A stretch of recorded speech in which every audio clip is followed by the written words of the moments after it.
She had no husband, no money, and no way to walk. Just two little girls, a broken cart, and a will that refused to break. But then one winter night a stranger picked up the phone and made a call that no one would believe could change everything. This isn't a story about miracles. It's about what happens when kindness dares to knock on the door of despair, and someone dares to open it. Before we begin, if stories of resilience, unexpected love, and the quiet power of human connection speak to your heart, consider subscribing to our channel. Your support helps us bring more true-to-life tales that inspire and heal. Now, let me take you to a small porch in West Virginia. It all began. The town of Harlow Ridge, tucked in the quiet valleys of West Virginia, had a way of swallowing time. It wasn't just the faded paint on the hardware store or the slow creak of the church bell at noon. It was the stillness, the kind that settled in your bones. And on most evenings, as the autumn wind rustled through the birch trees lining Maple Street, you could see her, a woman in a wheelchair, sitting quietly on her creaking front porch. Arms folded, eyes on the gravel road ahead. Rowan Lee was 39 and had been unable to walk since she was 3. A fever had come in the night and left her body half silent by morning. But if you looked closely, there was nothing silent about her. She had raised 2 daughters, Sadie, 14, and June, 10, in a house that barely held together. Her husband, Mark, had passed from a stroke 8 years ago, left with nothing but debt, a second-hand freezer, and 2 small girls with frightened eyes. Rowan could have broken like so many others had. But she didn't. Instead, she repaired a beat-up ice cream cart and started wheeling her way through the summers of Harlow Ridge, selling cold treats with a warm smile. In the winter, she fixed broken radios, patched jackets, and sharpened kitchen knives for neighbors. Though calloused and bent, never trembled. Her laughter, though quiet, had a way of making even the hardest men pause. It wasn't what she did that drew people's admiration. It was how she did it without complaint, with patience and grace, and always, always with a touch of humor. She's stronger than most men I know, the mailman once told the grocer. That girl, said the pastor. She teaches Sunday lessons just by showing up. But inside the weathered walls of her home, Rowan didn't think of herself as anything special. She thought mostly of groceries, heating bills, and if Sadie's cough was just a seasonal thing or something worse. She thought of her late husband and the way he used to warm her feet with his hands before bed. She thought of Evelyn, her mother-in-law, who still lived with them, frail now, though sharp as ever. That evening, like so many before it, Rowan sat on the porch, a thin blanket draped over her lap. The air smelled like wood smoke and wet leaves. Sadie was rinsing dishes in the sink just inside, her long dark braids swinging as she moved. June was curled up on the floor with a book about space, her latest obsession. Evelyn, dozing in the back room, coughed now and then, her breath ragged but steady. The house was quiet, the kind of quiet that you could hear your own doubts in, and Rowan had many. She looked out at the road, fingers absently tracing the armrest of her chair. The sunset painted her face in golden shadow.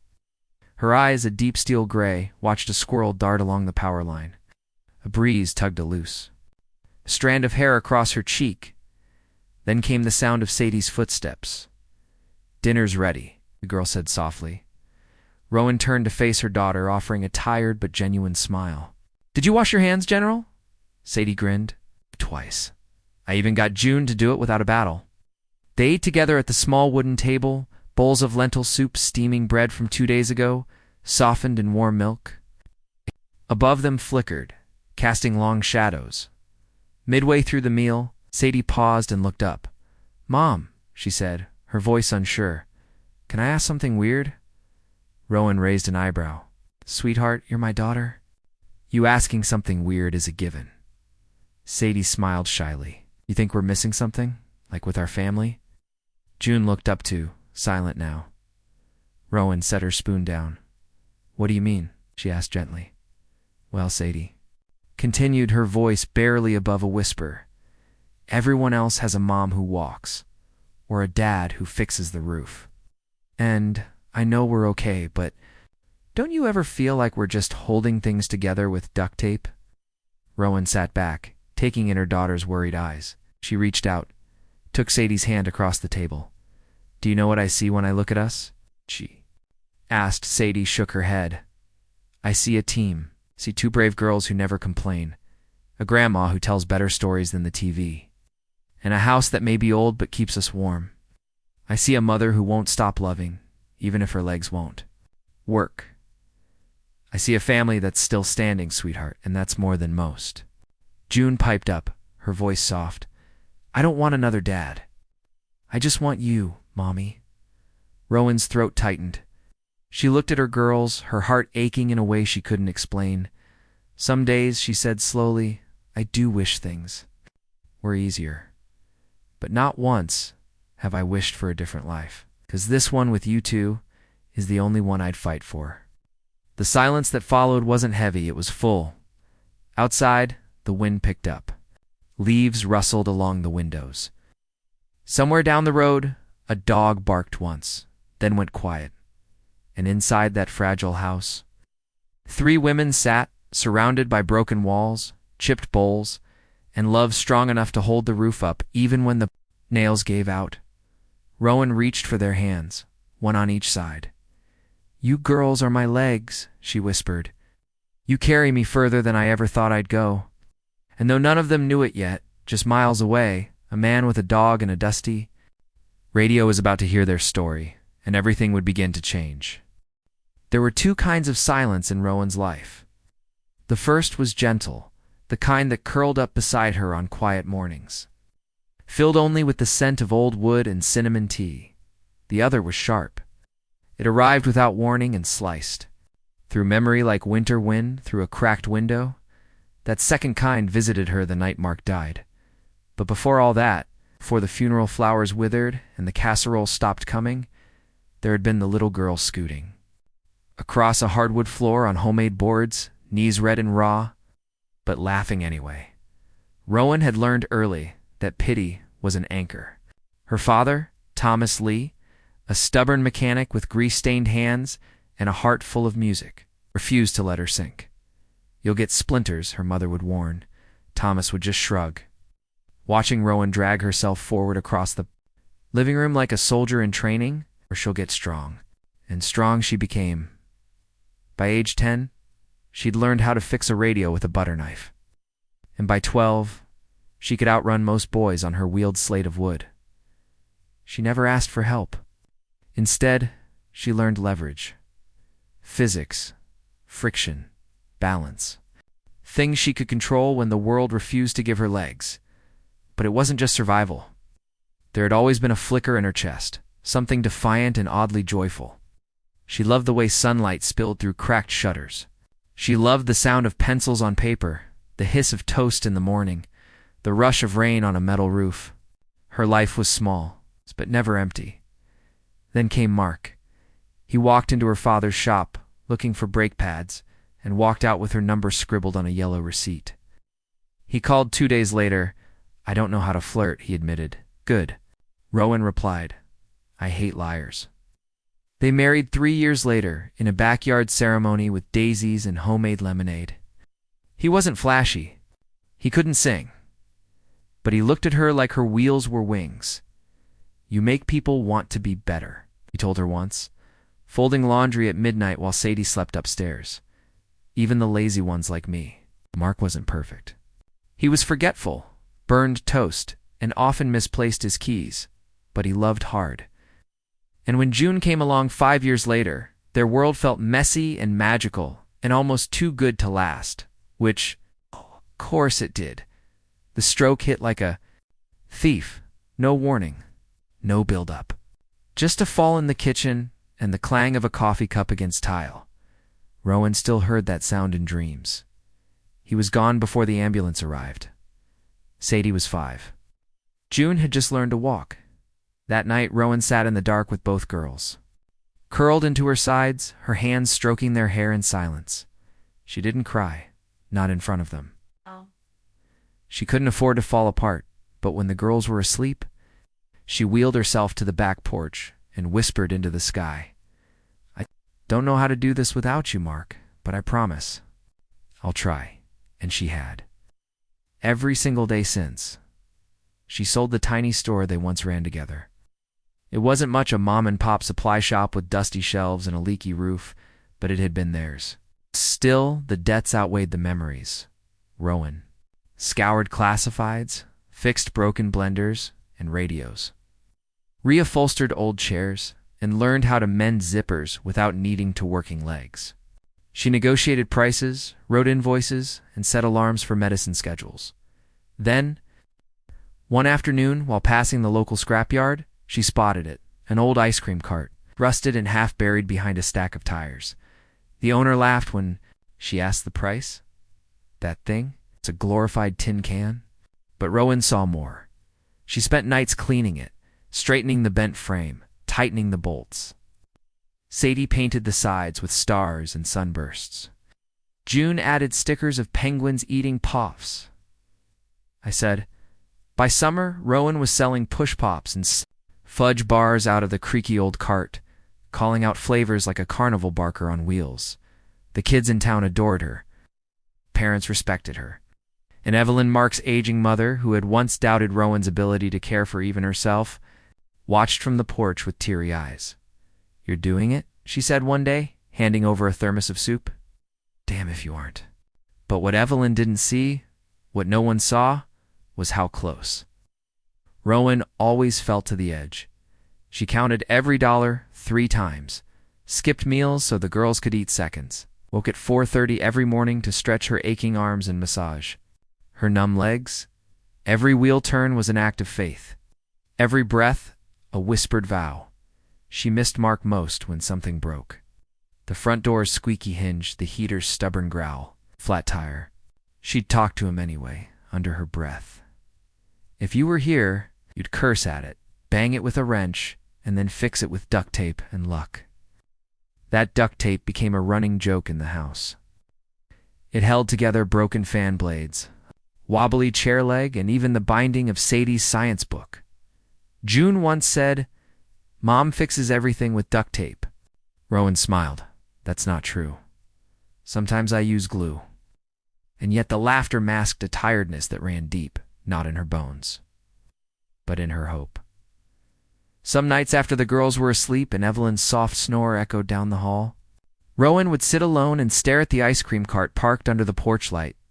She'd whisper, I'm still ganging on, Mark, still ganging on. She didn't know that in less than a week, a storm would roll in and snap the axle of that cart clean in half. Or that a stranger miles away would be listening to the radio when her voice cracked through the static. But on this night, in the quiet before everything broke, Rowan simply rested her head against the window pane and allowed herself, for once, to feel the weight of it all, because even the strongest structures, even lives stitched with love and duct tape, sometimes needed a moment to bend before they found a way to rise. The first snowfall came earlier than expected that year, catching the town of Harlow Ridge by surprise. The trees hadn't finished shedding their leaves, and the crimson and gold now lay buried beneath a heavy coat of white. Rowan hated early winters. They stole time, and time, for her, was currency. That morning she strapped her legs into the steel braces, slid into her winter coat, and loaded the ice cream cart with a few final jars of homemade apple butter and cold milk candies she'd made from leftover cream. The season was all but over, but she hoped to sell just enough to buy a new bottle of cough syrup for Evelyn, whose rasp had returned with the cold. The tricycle cart groaned as she pushed it forward.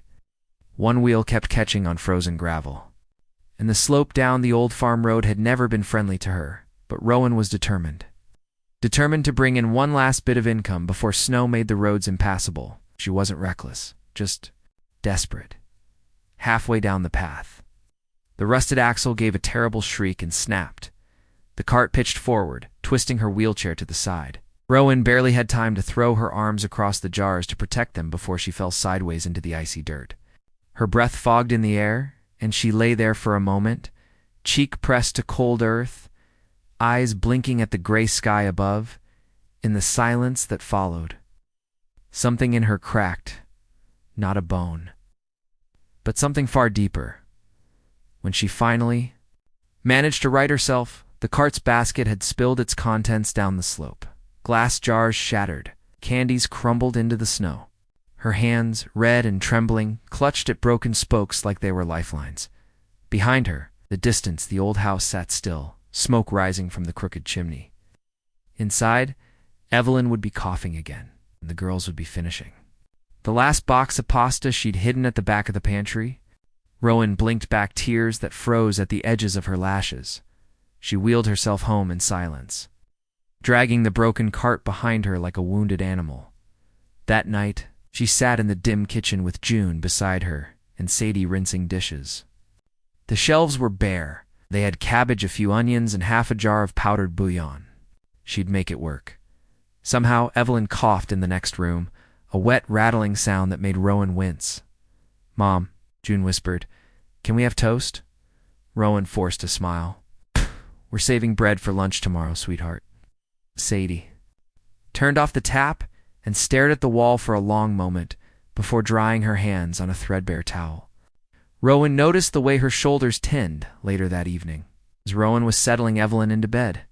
She overheard two neighbors talking out front, not realizing she was near the cracked window. "I don't know how long she can keep it up." One woman muttered, "3 mouths to feed and no legs to stand on." "She should think about pulling those girls from school," the other replied. "Sadie's old enough to learn a trade, maybe nail tech. People always need their nails done." Their voices drifted off as they walked away, but the words stayed. Rowan sat in her chair long after Evelyn fell asleep, hands clasped in her lap. Her back ached. Her fingers were still sore from the fall. But it was her heart that hurt most. That night, she didn't eat dinner. She simply stared at the radio dial, listening to the low hum between stations. She didn't cry. Crying took energy. And hope. Upstairs, the girls shared a bed under two thin blankets. Sadie waited until June was asleep before slipping out quietly. And tiptoeing to the window, snow had begun to fall again, soft as ash. She whispered, almost to herself, "I heard them. I heard what they said about us." She wasn't angry, just quiet. And when June stirred in her sleep, murmuring something about penguin stickers, Sadie reached over and pulled the blanket higher around her sister's shoulders. Then she lay awake, staring at the ceiling. When the clock struck midnight, Sadie leaned over and whispered into June's ear, "You know, Mom never says it. She's fighting for us every single day." June didn't answer, just breathed softly, curled like a question mark. "I'm not letting anyone take away what she's built," Sadie continued. "We've already lost too much. No one's stealing our dreams too." In that moment, two young girls, one awake, one asleep, made a silent pact. They wouldn't become a statistic. They wouldn't be pitied. They would rise with their mother. Below them, Rowan turned the radio dial again, hoping for a voice, any voice. To break the silence, for the first time in months, she reached for the phone sitting dusty on the counter. The snow fell sideways that night, blown by a bitter wind that howled through the cracks in the window panes like a restless spirit. Inside the dim kitchen of the Lee household, Rowan sat alone, her wheelchair turned slightly toward the window, as if she could will spring to come faster just by staring into the frost. The girls had gone to bed early. They'd split a can of soup between them, laughing at the watery consistency as if it were a game. Evelyn, her mother-in-law, had dozed. Off beside the wood stove, after another bout of coughing, Rowan had tucked a worn blanket over her shoulders and kissed the top of her head. Now, in the quiet, Rowan stared at the old radio on the counter. It had been her husband's. Mark had loved late-night talk shows, especially the ones where people shared strange stories from small towns. It still smelled faintly of engine oil and pine mark scent. That alone had kept her from giving it away, even when they couldn't afford meat for weeks. She reached for the dial and turned it slowly, static filling the silence like sand in a glass. For a moment, she didn't expect it to work. But then soft, warm, and steady a voice came through. "Welcome back to Voices of Home, where stories find their way into hearts." Rowan blinked. She hadn't heard this show in years. It had been one of her secret rituals, back when the girls were babies those long. Endless nights when Mark was still alive, and she was learning how to swaddle and soothe and stay awake on no sleep. Tonight, her hands trembled as she turned the volume up. A woman was speaking about losing her family farm. A retired bus driver talked about building a birdhouse for every grandchild he had. Ordinary lives. Heartbreak and hope layered in voices crackling through the winter air. Then came the host's question, one she always ended the segment with, "Who's listening out there tonight? What story is waiting to be heard?" Rowan didn't think. Her hand reached for the phone like it had its own will. The rotary click of each number felt oddly ceremonial. When the line connected, a soft voice greeted her. "Voices of Home, you're on the air." Rowan hesitated. I'm not sure why I called," she said, immediately regretting it. "That's okay," the host said gently. "Sometimes stories need a second to step out of the dark." She exhaled. Then slowly, carefully, Rowan began to speak. "I'm not calling to ask for money or sympathy," she started, her voice rough from disuse. I think I need someone to know I'm still trying." There was a pause. The host didn't interrupt. "My name is Rowan Lee. I live in Harlow Ridge, West Virginia. I use a wheelchair, have since I was a kid. My husband died years ago. I've been raising 2 daughters, Sadie and Junond, caring for my mother-in-law. We sell ice cream in summer. In winter, I fix what I can. Mostly broken toys, radios, zippers. Some people call me the scrap lady." She chuckled, dry and hollow. "But now, the trike I use to get around, it's broken. We can't afford to fix it. My mother-in-law's medicine ran out last week. We're eating instant noodles every night. It's been snowing for days and the roof leaks. We put buckets down, but last night, June slipped on the wet floor. Her voice cracked. And tonight, someone told me I should take the girls out of school. That they're better off learning a trade? That education is a luxury we can't afford." Rowan closed her eyes. Silence pressed on the other end of the line. "But I can't do that to them. They've already lost too much. I won't let the world take more." She breathed in sharply, then said the words she'd buried for weeks. "I'm tired. I'm so tired. But I'm still here, still trying." A beat passed. And then the host replied, her voice thick with emotion. "Rowan, thank you for your honesty, for your courage. You're not invisible tonight." Somewhere, a switchboard lit up. Listeners began calling in to leave messages, but Rowan didn't stay to hear them. She hung up gently, her fingers cold against the receiver, back in the kitchen. The snow still drifted outside, but it no longer looked so endless. She turned off the radio and wheeled toward the hallway, pausing. At the doorway to her daughter's room, June had kicked off her blanket. Rohan reached over and tucked it around her small frame. Sadie was still holding the library book she'd fallen asleep reading. Rowan removed it and placed it on the nightstand. For a moment, she simply watched them breathe. Then she whispered more to herself than anyone else. "I told them. I told the world we're still fighting, and for the first time in a long time, she didn't feel quite so alone." Caleb Myers didn't usually stay up past midnight. But on that cold February night, sleep felt like a distant country. He sat alone in his modest log cabin tucked deep in the hills of Kentucky. A steaming cup of black coffee in his hands, the only sound in the room, the soft hum of his vintage radio. The wood stove crackled behind him, casting flickers of amber light on the walls lined with books, tools, and worn-out photographs of a life half-lived. It had been 6 years since his divorce.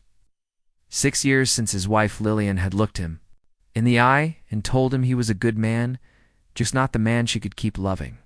He hadn't argued. He simply nodded, packed his suitcases, and moved out to the old family land, where his grandfather once raised hounds and tomatoes. It was supposed to be temporary, but the silence had grown on him like moss on bark. He built apps for small businesses from his front porch, hunted on weekends, and tried not to dwell on what was missing.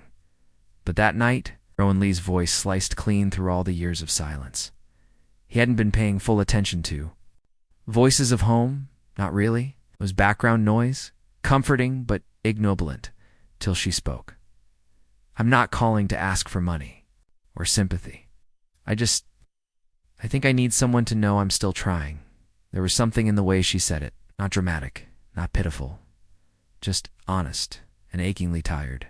Caleb leaned forward, coffee forgotten, as she continued talking.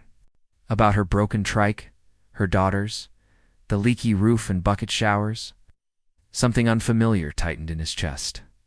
When she said, "I'm tired," I'm so tired, but I'm still here, still trying. Caleb closed his eyes, because he knew that kind of tired. Not the physical kind, but the soul-deep kind, the kind you didn't dare admit to anyone. He sat in stillness for a full 5 minutes. After the call ended, then, without overthinking it, he picked up the phone. Voices of home, a young man's voice answered. Surprised at the late call, I just heard the woman. Rowan, I want to leave a message. You and about 60 other folks, the man said, typing rapidly. No, Caleb said, his voice calm but steady. I don't want to leave a message. I want to speak to her, directly. There was a pause. Sir, we can't just look. Caleb interrupted, his voice low but firm. I'm not trying to offer charity, and I'm not some lunatic. I'm a software developer from Eastern Kentucky. I live alone. I know what it's like to hit the edge and feel like no one sees. You. I don't want to comfort her. I want to help her live. The man on the other end hesitated, then lowered his voice. She didn't leave a number. Find one. That's not how this works. Caleb exhaled slowly. Then give her mine. Tell her the man from Kentucky called back. He doesn't pity you. He believes in you. And he's got a toolbox full of ideas if you're willing to let him try. Then he hung up the next morning. Caleb went about his day the way he always did, feeding the chickens, checking code, writing an invoice for a local auto shop scheduling app. But every hour or so, he checked his phone. Nothing. By late afternoon, he was convincing himself she wouldn't call. Of course she wouldn't. Why would she trust a stranger? At 5:41 p.m., the phone finally rang. Unknown number. He stared at it. For a second, then answered, "Hello?" The line was quiet. Then a soft voice came through. Is this the man from Kentucky? Smiled despite himself. That depends. Are you the woman who refuses to give up? A pause. Then a small, unsure laugh. I guess that's me. Good, because I've got some thoughts about trike axles and insulation hacks, and why no kid should ever quit school if theirs. Breath left in their mom's lungs. There was a silence. Then Rowan said, I'm listening. That first call lasted 22 minutes. Caleb told her about a tricycle design he'd once helped a disabled vet build. He suggested patches for roof leaks using old tarps and heated spoons. He explained how to build a small compost greenhouse for extra winter veggies, but mostly he just listened. And when she finally said goodnight, her voice carried something. It hadn't the night before. Not hope exactly, but curiosity. Over the next few weeks, they spoke almost every night. Rowan began to share more how June loved space books, and Sadie wanted to be a journalist. Caleb began sending small packages, used books, math puzzles, solar-powered flashlight. Rowan insisted they didn't need charity. This isn't charity. Caleb replied one night, It's scaffolding. You're building a life. I'm just handing you bricks. Rowan paused. Then softly, No one's ever said it like that. Well, he said, leaning back in his chair, watching the stars. Blink overhead, maybe it's time someone did. The first package arrived on a rainy Wednesday. Sadie found it leaning against the front door, wrapped in plain brown paper, sealed with reinforced tape. There was no return addressed, just a neat handwritten note on top. To Rowan, Sadie. In June, may these be the first bricks in a bridge you deserve. Caleb. Inside were 3 things. A hardcover algebra book with tabs and scribbles in the margins. A box of color-coded pens with a sticky note for solving the impossible. And a well-worn copy of The Little Prince inscribed. Simply, to June, dream big, stay curious. Rowan turned the items over in her lap, unsure whether to smile or cry. It had been just 3 weeks since the first phone call, yet somehow it felt like Caleb had been there longer than most people who had physically walked through their door.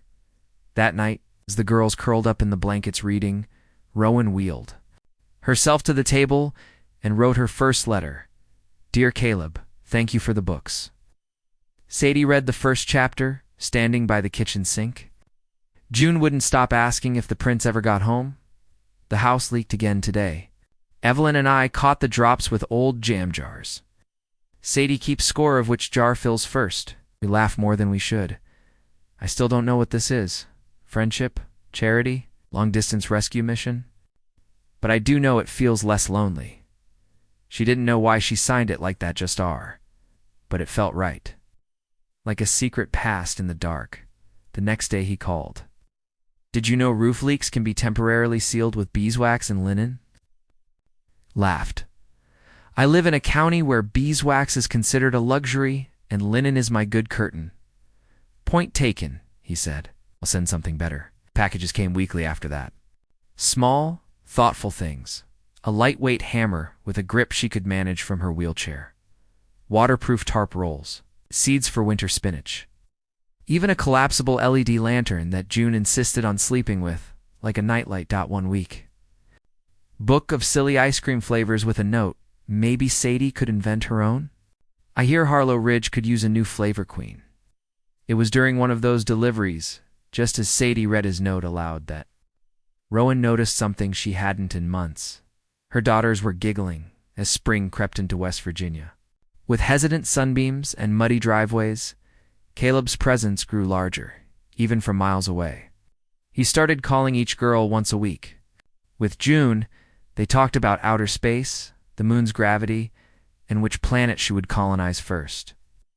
With Sadie, he offered pointers on writing essays, even helped her brainstorm a school newspaper article titled, What It Means to Stand When You Can't Walk. That one left him silent on the phone for a full 15 seconds before he whispered, Your mama's raising giants. One day, a freak thunderstorm ripped half the tin off their roof. Rowan and Evelyn scrambled to place buckets and towels, while June cried at the noise and Sadie tried to plug holes with duct tape. Rowan could have fallen apart then. She almost did. But that night, when the girls were asleep, she called Caleb not to vent, not to beg, but simply to ask. Can you help me figure this out? We'll do better than that, he said. The next morning, a delivery truck pulled into their gravel drive, carrying bundles of tin sheets, nails, gloves, and even safety goggles. Taped to the largest bundle was a printout, How to Replace Roof Panels for Beginners, with only one ladder and 2 brave women, by Caleb Myersey, even scheduled. A video call for Saturday morning. Rowan balanced the phone on a stack of dictionaries while Caleb guided them from the other side of the screen. He made diagrams, joked with the girls. And when Evelyn dropped a hammer through the floorboards of the porch, he laughed so hard he had to wipe his eyes that day. For the first time in nearly a decade, Rowan worked on her own roof. Her muscles ached. Her hands were raw. But when she lay on her bed that night, staring up at the dry ceiling, she felt stronger than any pain. Sadie sat beside her with a test paper marked 98%. Caleb helped me understand quadratic equations, she said. Softly, he didn't even make it boring. June, curled at the foot of the bed, whispered, Do you think he'll ever come here for real? Rowan brushed her daughter's hair from her forehead. Maybe, one day. But even if he didn't, Trowan already felt his fingerprints across the walls of their lives. Later that week, June began keeping a journal. She titled it Letters from Nowhere, and in it, she drew stick figures with cowboy hats and glasses, her imagined version of Caleb. She wrote about every laugh, every new light bulb in the kitchen, and how the sky over our house feels a little less gray. One evening, as Rowan folded laundry in the dim glow of the kitchen light, Evelyn rolled up beside her and said, You've been smiling more. Even your hands move softer. Rowan looked down at her fingers, surprised. I hadn't noticed, Evelyn replied. We all have. Rowan sat back in her chair, staring at the pile of neatly folded clothes. The buzzing light above, the barely fixed leak in the roof that no longer dripped. She whispered to herself, maybe some letters, or actually blueprints. And somewhere, miles away in Kentucky, a man who had once sworn off connections smiled at a return envelope postmarked Harlow Ridge and began drafting his next design.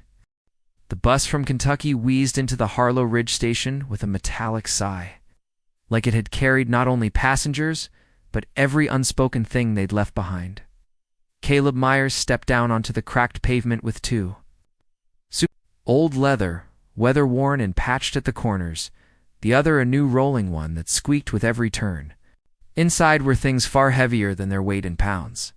Sketches, tools, books, jars of homemade jam, a portable hot plate, and an envelope that read, "For Rowan, when the moment is right." He hadn't told Rowan the exact day he would arrive. He wanted to surprise her, but he also feared he might be the one surprised by rejection, or by how different voices sounded when heard through air rather than wires. He stood for a full minute at the end of her gravel driveway, staring at the little house with its patched roof and hand-sewn curtains. He watched Sadie through the window, braiding her sister's hair, and Rowan so small in her chair, yet holding the whole house together with her quiet movements. He knocked. It was June who answered. She blinked at the man in the plaid jacket, his silver-streaked beard and crooked smile. Then, with a scream of delight, she threw herself around his legs. "You're real." That night, the little home became something else entirely. Caleb unpacked the second suitcase on the kitchen table. One by one, he laid out small treasures. Like a traveling magician, a roll-up chalkboard for Sadie's math drills, rainbow-colored embroidery thread for June, jars of cherry preserves from his neighbor's orchard, a set of ceramic measuring cups shaped like nesting birds, and the real surprise laminated paper plans titled Rowan's Ice Cream Lab, Phase 1. Rowan stared at them, speechless. "It's a blueprint for your garage," Caleb explained. "We can convert it. Proper counter height, non-slip floors, hand-cranked freezers, shelves just where you need them." "You drew this?" she asked. He shrugged. "I dream in diagrams." That evening they all sat outside on the porch as the sun dipped behind the hills, sipping mint lemonade. Evelyn, suspicious at first, watched Caleb as one might watch a man laying brick, skeptical, good willing to be impressed. The next few weeks unfolded like scenes from a long-forgotten play. Caleb taught Sadie how to use a soldering iron to repair the broken freezer fan motor. He showed June how to use natural dyes on recycled paper to make greeting cards. They called it their Crafts for Ice Cream line and began preparing for the summer market each day. Caleb rose before dawn to do remote accounting work for a firm in Kentucky. After logging off at noon, he rolled up his sleeves and got to work on the garage with Rowan, who had begun laughing more, challenging him more, living more. One afternoon, she caught him staring at her as she scooped cream into jars for flavor testing. "What?" she asked, wiping her forehead with her wrist. "You," he said simply. "You're not what I expected. You're more." Rowan didn't respond. But that night, when she made extra lemon ice cream and labeled one container C, Caleb found it waiting on his pillow. As spring turned to summer, the rhythm of the house changed. So did the girls. Sadie, once quiet and watchful, now spoke up in school. Her essay on resilience at home won second place in a statewide competition. She used the prize money to buy Rowan a pair of insulated gloves for handling the ice. Cream Churn. June, once shy, began writing small notes and leaving them in Caleb's jacket pocket.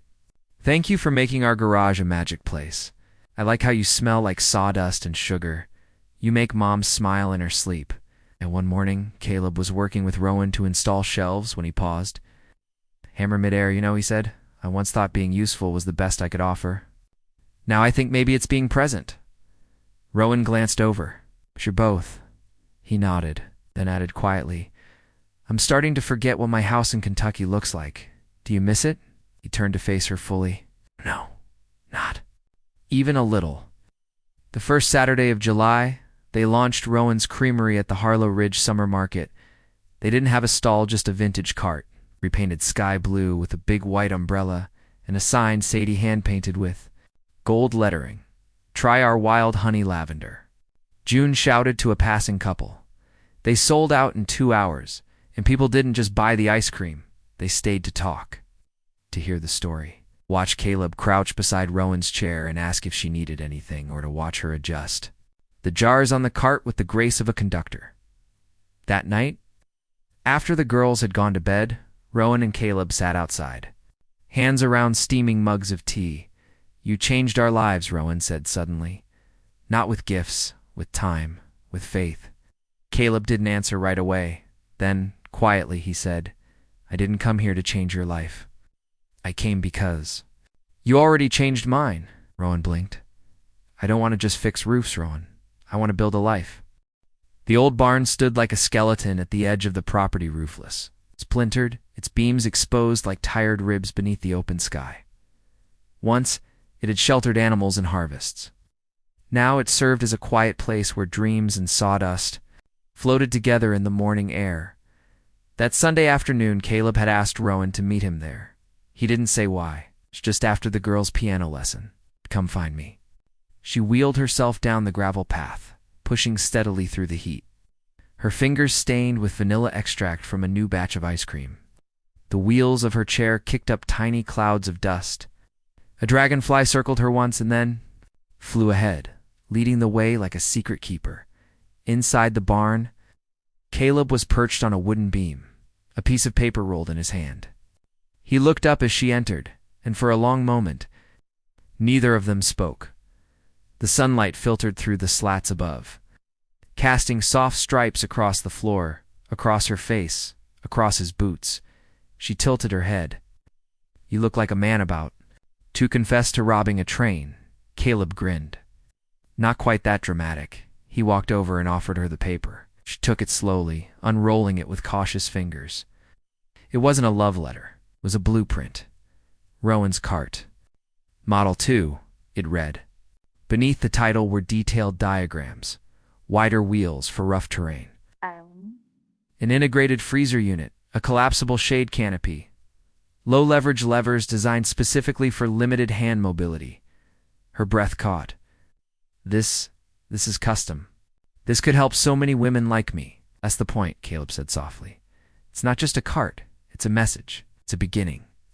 She looked up at him, eyes narrowed with suspicion and something dangerously close to hope. "Why are you showing me this now?" Caleb stepped closer. "Because I've spent my whole life building things. Houses, systems, budgets, but I've never built something that could carry someone else's hope forward." He paused, then knelt right there on the dusty barn floor, sunlight dancing in. His hair. I know this isn't traditional. No ring, no kneeling before candles or string lights or applause. But Rowan, you already carry more strength than anyone I've ever met. And I don't want to ask you to marry me so I can save you. I want to ask you because you've saved me." Rowan's lips parted, but no words came.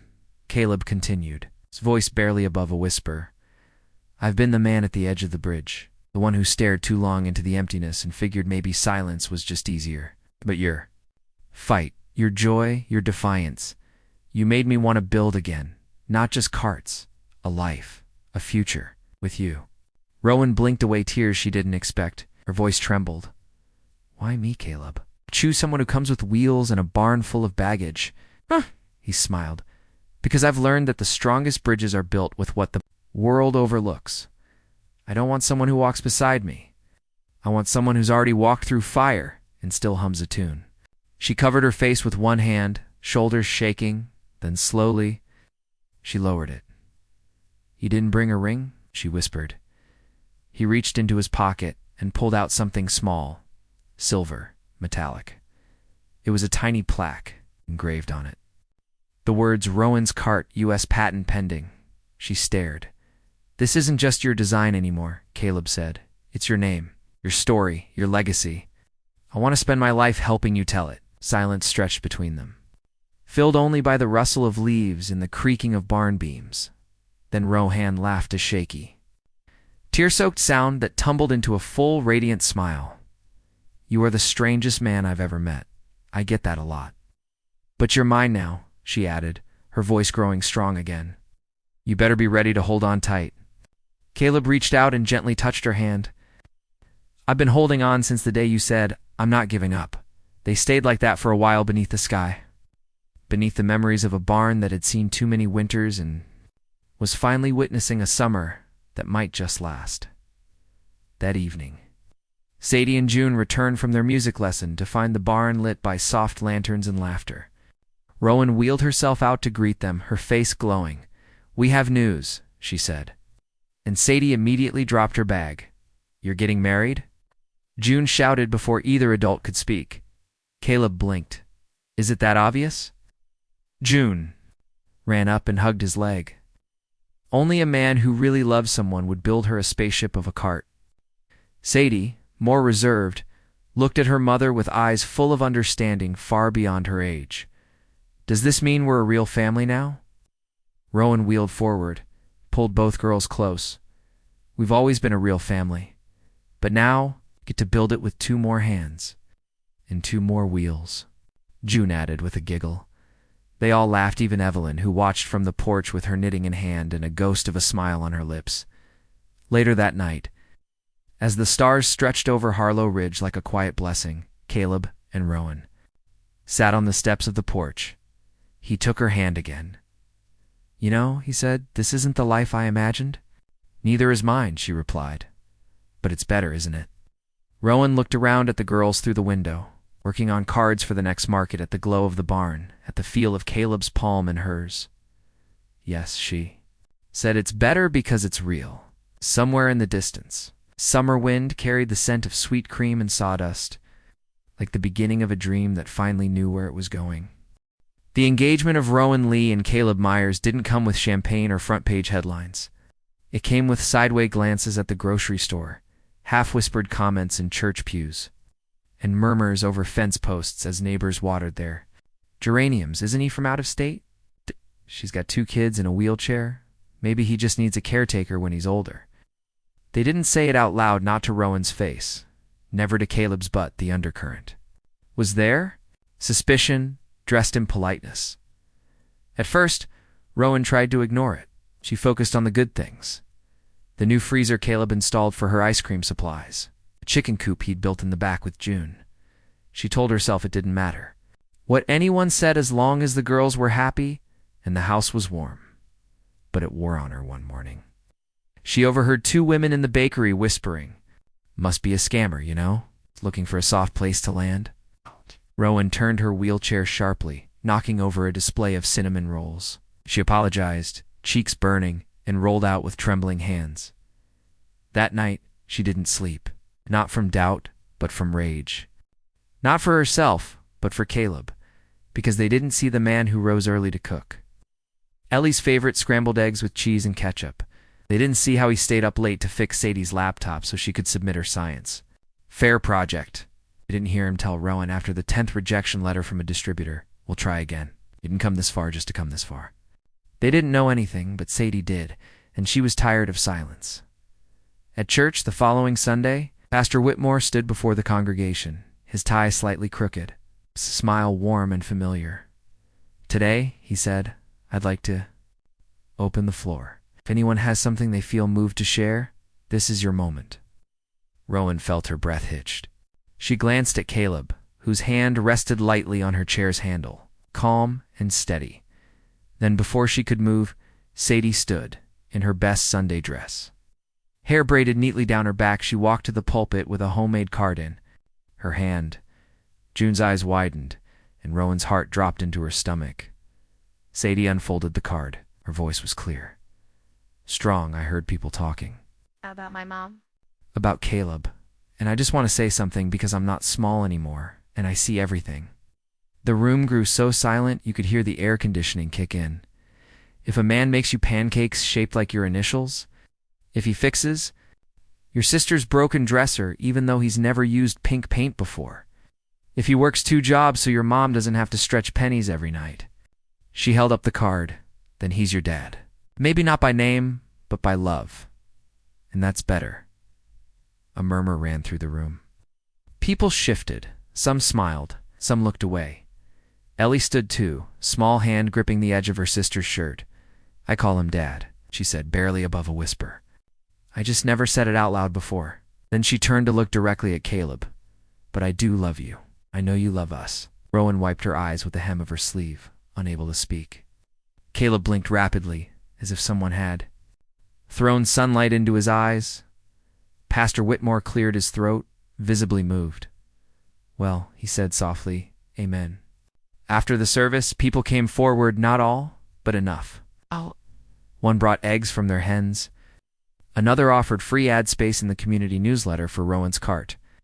A mechanic offered to help recalibrate the cart's wheels for better control on sloped sidewalks. Change didn't arrive in a parade. It came in quiet gestures, in softened glances. In an invitation to the Friday night church supper, still, Caleb remained Caleb steady, modest, private. That afternoon, he helped June fix her birdhouse for a school project. Rowan watched from the porch, her hands curled around a mug of tea. He was letting her paint. Even though she was more enthusiastic than precise, he didn't correct her brushstrokes. He just held the wood steady and smiled. Later, when Sadie came home with a certificate top science entry in county finals, he took a picture and printed it. He framed it and hung it above the kitchen table, because achievements should live where meals are shared, he said. That night, Rowan wheeled into the barn where it had all begun. Caleb was inside, adjusting the hinges on the prototype cart. She watched for a moment, then said, "You know, I used to think I was dragging everyone along, that I had to smile first or everything would fall apart." Caleb looked up. Now, she shrugged, eyes glistening. "I know I don't have to drag anything. We're walking this together. Even if one of us is on wheels." He stood, brushed off his hands, and pulled her in gently. "They can whisper all they want." He murmured into her hair, "We're too busy living." And just like that, the whispers faded into wind. It was exactly 1 year since the night Rowan dialed into the radio program 1. Years since her trembling voice floated into the static and landed in the heart of a man she'd never met. Now she stood in the wings of a television studio in Nashville, and Tennessee, holding Caleb's hand. The producers of American Lights, a national show that celebrated unsung heroes, had heard of the woman in a wheelchair who sold dreams by the scoop and invited her family to share their story. She had wanted to say no, too much attention, too many eyes, but it was Sadie who had said, "Mom, you always say to walk through open doors even if you're rolling." So here they were, bright lights, camera crews, a sea of strangers. Rowan's palms sweated against the smooth fabric of her dress. Her mother-in-law, Evelyn, sat beside her in the green room earlier and had whispered, "You look more like a queen than someone who sold frozen treats out of a dented cart." Now, waiting behind the curtain, June fidgeted with the hem of her blouse. Sadie stood tall, calm, but her fingers laced tightly in Rowan's free hand. The announcer's voice echoed, "Please welcome the Lemires family." And then the curtain opened. They rolled into a warm spotlight. The applause was thunderous. The host, a gentle-voiced woman in her 50s, guided Rowan to center stage. "What made you pick up the phone that night?" she asked. Rowan looked out. Over the crowd, she saw faces, some young, some gray-haired, all watching. "I didn't call to ask for help," she said slowly. "I just wanted someone to know. I hadn't given up. Not yet." The host leaned forward. "And what happened?" "After that call," Rohan smiled, her eyes flicking toward Caleb and the girls. "A man I didn't know decided that was enough reason to change his life. And then he helped me change mine." The audience hushed. She told their story. The broken cart, soup-stained nights, the first packages from Kentucky, the rebuilt barn, the laughter that slowly returned to their house. "They say, love arrives with fireworks," Rowan said. "But sometimes it shows up in screws and nails and bedtime math lessons." A video played behind her, showing moments from their past year. Caleb showing Sadie how to graph a budget. June stirring strawberry mix in the tiny kitchen. The family painting the side of the new Rowan's cart together. The camera zoomed in on Evelyn, seated in the front row.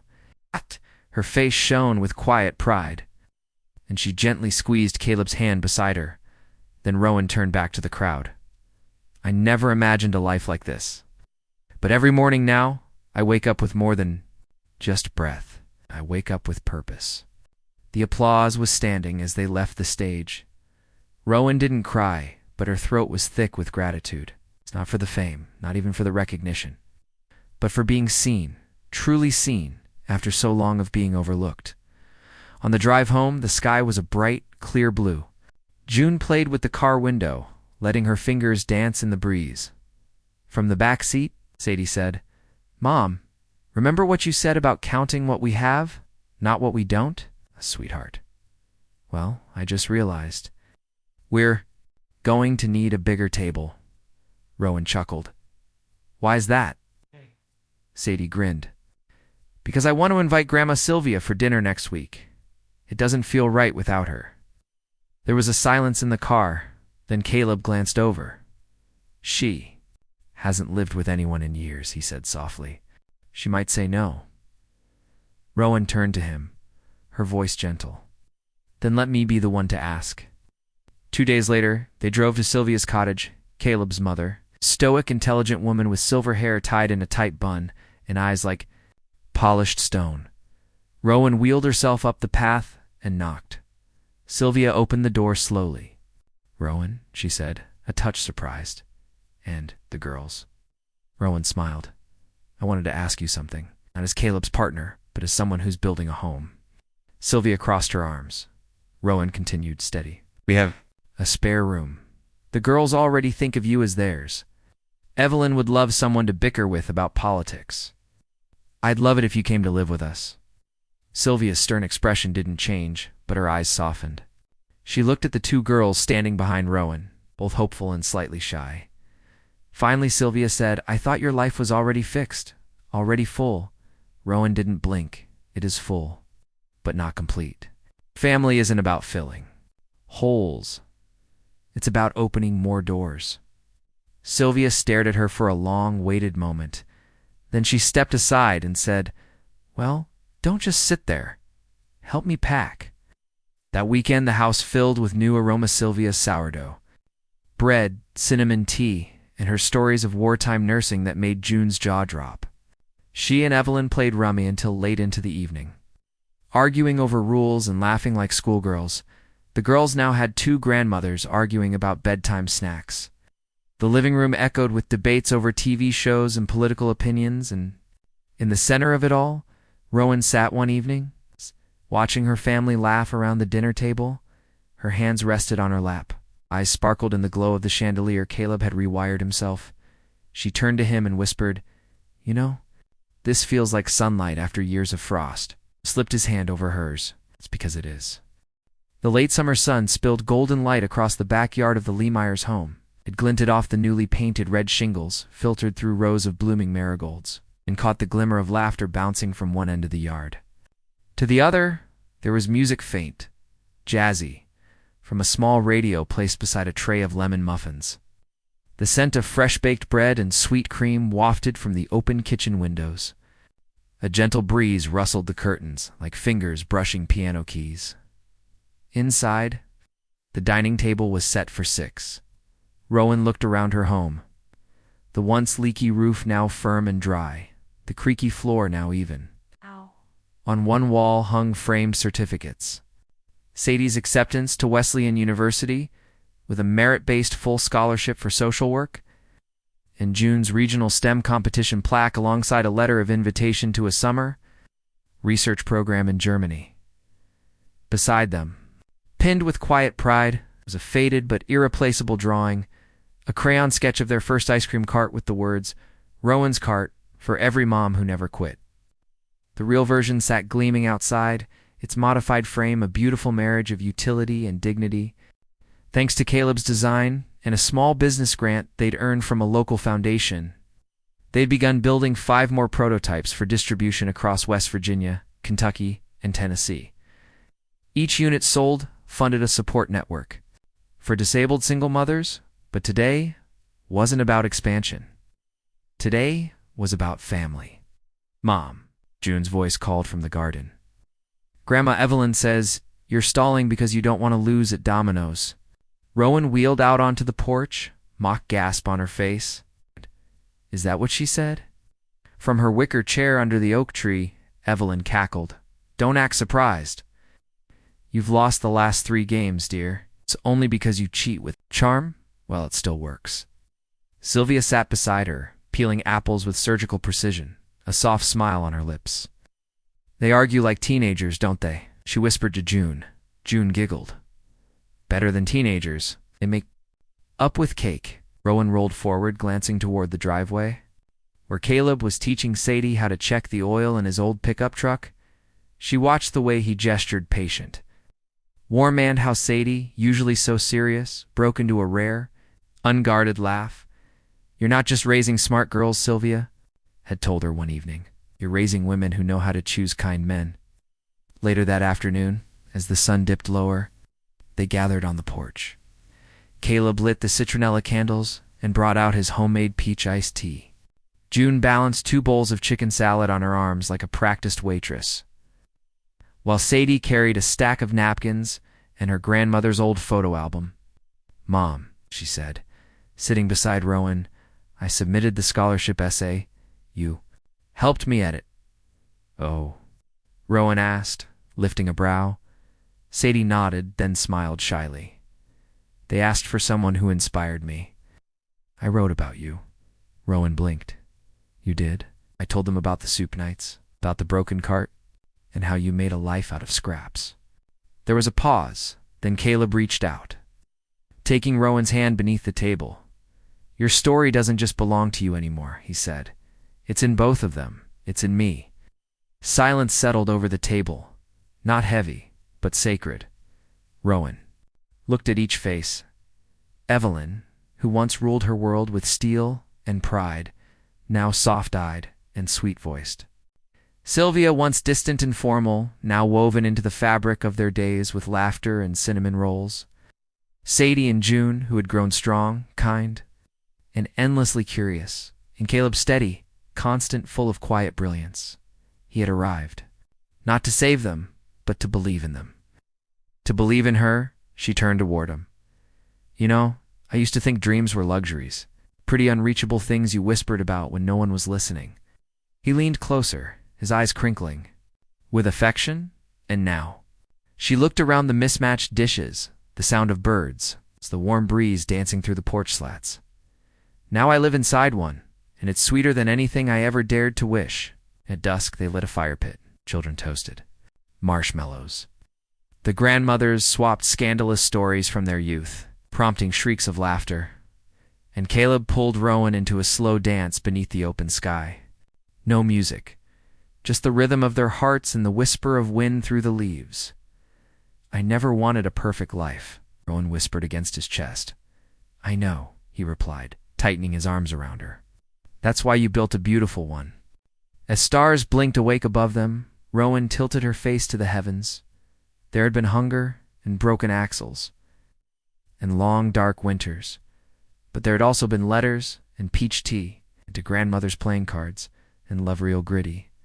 Honest love wrapped not in perfection, but in persistence. She smiled. Because some dreams are not dreams at all. They are mornings that come after years of frost. They are hands that stay. Homes rebuilt nail by nail. Children laughing again. Men who arrive not to fix, but to stand beside. They are lives lived fully. And for Rowan Lee, that was more than enough. It was everything. We'd love to hear from you. Where in the world are you watching from? Let us know in the comments. Your stories, your thoughts, and even just a simple hello help us feel a little more connected in this big, it's a beautiful world. And if this story touched your heart, don't forget to subscribe and turn on notifications. We share stories like this every week.